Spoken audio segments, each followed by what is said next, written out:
Listen, welcome to another episode of the Quick Silver Show with Dominique Da Diva. But right now, we have a very special guest joining me today. You've probably heard her song all over the internets, all on the TikToks and Instagrams. And she is actually here with us. Welcome, Libianca, to the Quick Silver Show. Thank you. Thank you very much for having me. We're so happy to have you. We love onboarding new family members to the show. That's what we calling it now. We've seen you on social media. We've seen people blowing up. Yeah. I recently saw how you said it really changed your life. And really did. What way? Because I feel like a lot of days as we go through our days, we're all waiting for that life-changing moment. And we're like, is this going to be it? Is this going to be the one? But how does it feel to be kind of like on the other side of that now?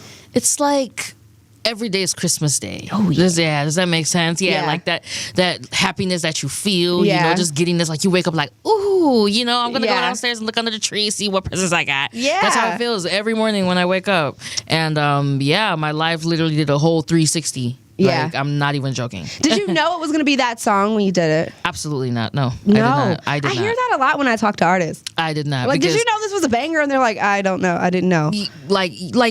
Because I knew that it was a really good song. For me, that was my personal opinion. But the world catches on when they want to catch on, if that makes sense. Yeah, that's true. You can really drop a banger, but if it's not at the right time or according to what people are going through or whatever is going on at the time, then it'll probably catch on later. That is true. I didn't know if it was going to blow or not. That is true. Well, congratulations to you, because I seen some pretty big artists repost the record too. Was it Chris Brown? It was someone that posted it. I was like, oh snap! So that's her, because I kept hearing the song. It's my first time being able to see her beautiful face. It's like putting the face to the song.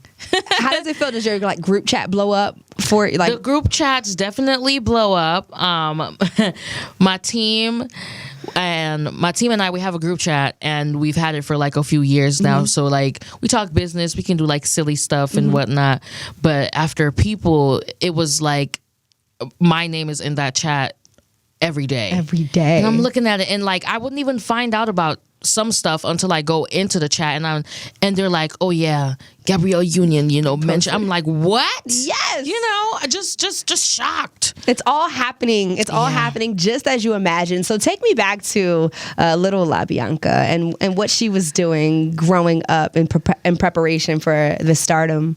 Man, I was very enthusiastic, very optimistic. What's your sign? I'm a Leo. Oh, fire sign. Yes, I'm a ma'am. Sag. Yes, I was ma'am. raised by a Leo, so we're very raw. You know how we get it done. Yeah, always been that. We're the best in my opinion. Yes. but no, yeah, I was doing whatever I had to do. So for the most part, all I understood is you have to keep growing your craft. Keep singing, keep writing, because the more you write, the better you get at it. The more you sing, the better you get at it. Just keep doing it. And that was just the mentality I had. Did you have a lot of support? I definitely did. Like, my parents initially wanted me to be in like the medical field, and maybe like engineering, like of course, lawyer, big bucks. You know what I'm saying? Go to school, make the big bucks. Yes, until they heard my voice, and that was a whole 360 for them. Oh, good. They, invested in my voice lessons, guitar lessons. They really had me up and down. So. Yeah. I love them for that. I love asking that question because, as we grow into adulthood, we all have those moments when we were a child doing exactly what we're kind of doing now, maybe in a smallish way, but you're like, nah, that's kind of always been her, always been me. So no one who ever went to school with you would be surprised. At all. Yeah. At all. I mean, like, all of my friends from boarding school, like all the way back in Cameroon, and even like middle school and high school, like I used to sing so much that I used to annoy some of my classmates. Know, right? I used to annoy my own parents. I would wake up in the morning, I'm in the bathroom, I'm belting. It's early. And they're like, why are you doing this right now? Like, we can hear you and it's waking us up. Shut up. And I'm like, nah. Right. So yeah, no one would be surprised at all. I love that for you. So we had people shooting to the top of the charts, streaming. I think you just said some crazy numbers the other day about how exactly it's doing. And it's just such a catchy record. So you're singing about drinking? Yeah. On the record. And you said you were drinking it for the past couple days. Yeah. And nobody was checking on you. Yeah. Like I have been drinking more, and nobody has been like, oh, you're drinking more. Instead, it's let's take another shot. Oh, let's get effed up. I'm like, hold on, wait a minute. So y'all really don't see that I'm not okay. Do you ever have those moments too? Because I've had those moments, like especially working in nightlife and hosting things where I'm like, okay, you guys, I'm not drinking tonight, okay? And nobody believes you though. They're still trying to get you a drink. Have you had a time where you've like taken a break from drinking alcohol and like nobody believes you, or and you end up just because like all my friends know when it comes to drinking, I'm the type of girl to chase my shots with wine. Oh my goodness. You know what I'm saying? A real party girl. Yes. My kind of girl. So then, it was whenever I'm like, I'm not feeling it tonight. Yeah. I don't want to drink. They're like, I don't know. We'll see. We'll see. You're probably just playing with us. What is your drink of choice? Like, okay, we're going to the bar. We're waiting for the bartender to get to us. We're only going to have 2 seconds. It's really busy in here. You got to shoot it off the top of your head. What's your drink of choice? Azul, Casamigos. Ah, yeah. I'm with that. Like the next day, I feel fine. Yeah. Like those two. Beautiful, especially Azul. Like I don't like. Yeah, it's like mad expensive at the club. Yeah, like they really be taxing. Yeah, but if you buy it on your own, you drink that. Like I'm still able to be aware. I'm able to keep moving. I'm not stumbling over. But I know I'm drunk. Yeah, because I broke up with Patron. I had to stop doing Patron. You know why? Because I could never tell. With Patron, I would be like, oh, I'm good. No, I'm good. I don't feel anything. I'm good. Next thing you know, and then it hits you so bad. Like nah, like, whoa, like we can't have that, man. I had a nice, cool ride into it, So I feel like keep it cute, keep it cute, but you're definitely feeling it, right? Trying to keep it cute. That's why I like that record, though. I feel like it's one of those when you can pour a glass of wine too. Yes. During the week, I try to keep it to just wine, before I go hard on the liquor, and I feel like that record just gives you that vibe with it.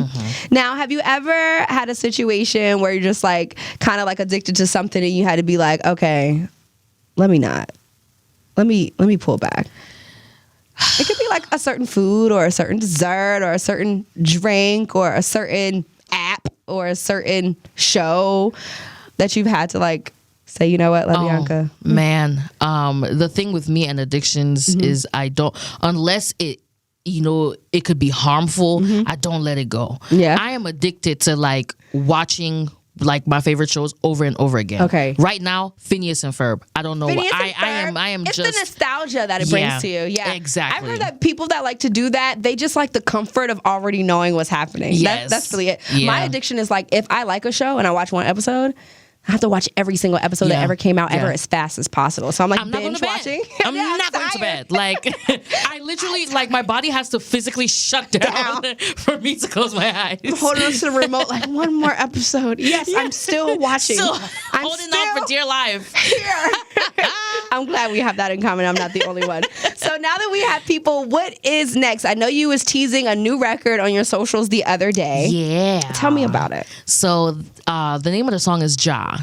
And it's what's the best way to explain it? It represents a stage in your life where it's like I'm not going to take less anymore. Like I'm pretty sure we've all come across someone in our lives where you're giving more than you are receiving, and it's not really reciprocated like it's supposed to. So it's like, all right, you know what? I'm gonna chill. For me personally, I realized that people are bound to disappoint you, and it's not like more so a negative way of seeing it. It's more of like a realistic way of seeing things. Like there's no one that's never ever gonna disappoint you or hurt you in any way.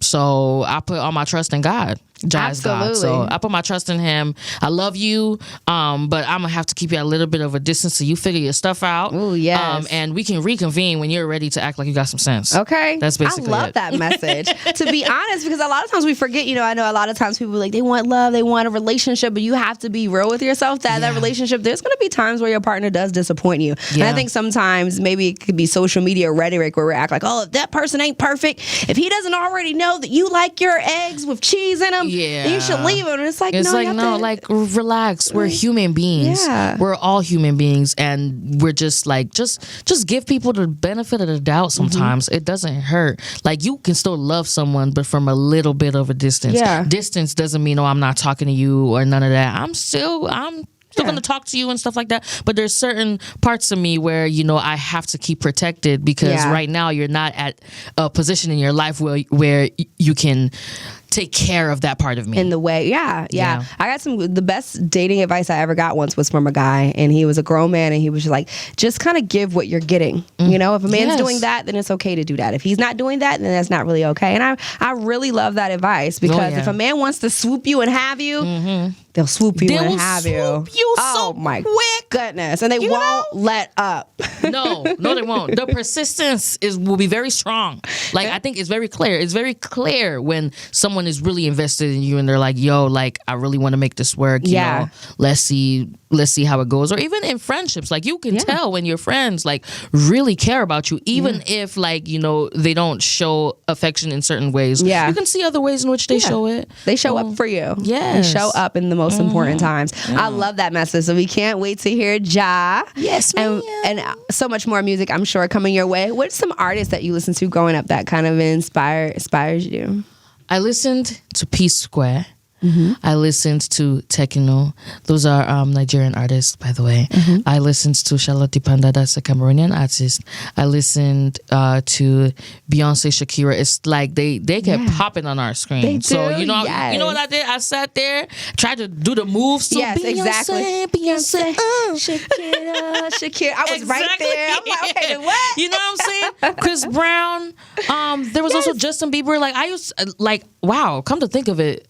It was very diverse. I listened to a lot of stuff. Keisha Cole, you know, Liz goes on, Neo. So many heartbreaks. Keisha Cole got me through so much heartache. Oh, yes. And I realized it was like high school heartache and it wasn't that deep, but I was singing Keisha Cole and I was like, I was not old enough. I blame them for us being as dramatic as we have become today. Right. Because when the rain is falling, I'm in the back seat. You can see those little droplets on the window. And, you know, you're listening to that music and you sad. You just put your hand on the window and you just drag it down. All dramatic, like, you know? Yeah, in ninth grade. I still do that. Well, that is definitely a big, like, a gumbo pot of different artists. So only to tell like what we could expect from a full project from you. Do you think it'll sound much like just a bunch of all of your different inspirations? Definitely. Yeah. It'll sound like, I don't even know how to explain it. It's gonna sound like every song's gonna be different. Every song is gonna be like a whole different vibe with my twist on it. Like, so I'm definitely excited about that because I'm sorry. No, you're good. How is everyone feeling back home? Very proud. So proud because like this is one of the biggest things in the music industry that has happened with a Cameroonian. Yeah. You know, like we have really, really, really good talent back home in every field of work. Yeah. For music specifically, apparently right now I'm the one who has gone like the furthest, like as far as reaching past Africa and into more of like a mainstream, you know, kind of thing. And they are just so proud. Like they're like, that's our precious princess. You know, they love me and I love them. And I can't wait to go back home. I know, that's right. You can hit them with the princess wave. Yeah, like, you know. Everyone, thank you. I'm going to stand from above the car like, wow, thank you guys. Thank you. Oh my God, I love you. We love that for you. We absolutely love that for you. And we're proud of you here too. I just know that's so dope when you go back home for them to be like, oh yeah. I know, yeah. I can't wait to give a bunch of hugs. That's what I can't wait. That's what it's going to be like. So how is it like on the road? And what are you working on right now so we can keep up with you? So right now, I am in the studio constantly. So just getting a bunch of stuff done. The free time, that's what I'm doing. Free time, that's what I'm doing. Because, you know, the more you do it, the more you grow. Yeah. And listening to the stuff that I've like most recently recorded, like I was in the studio yesterday and I was listening to what I did and I'm like, whoo. That's fire. They're not ready. They're not ready. I love that, honey, because you know the weather is about to break. You know? I don't know if you had a DC Sunday Fun Day brunch situation, but we party all day long. I'm going to need to come back for that. Yeah, please come back. And please make sure you come back to the Quicksilver Show. DJ Quicksilver isn't here today. It's just me holding it down right now. But you have to come back. You're definitely welcome to do so. And next time, we're going to have some drinks in here. I know right now we're on our fitness thing with the water, but we want to drink for a couple days too. Some liquor. Well, let everyone know where they can follow you once again. Oh, yes. My username is I am Libianca. Instagram, TikTok. Twitter is Libianca3. You can just type Libianca, you'll find it. Okay. Facebook, Libianca. Yeah, pretty easy to find. Pretty so easy that's to good. find. We love that when it's all across the board. Well, thank you so much for stopping by. And of course, next time when we're talking about you being at the top of the charts and when the album drops, make sure you come back here, okay? I sure will. Thank you so much. Of course.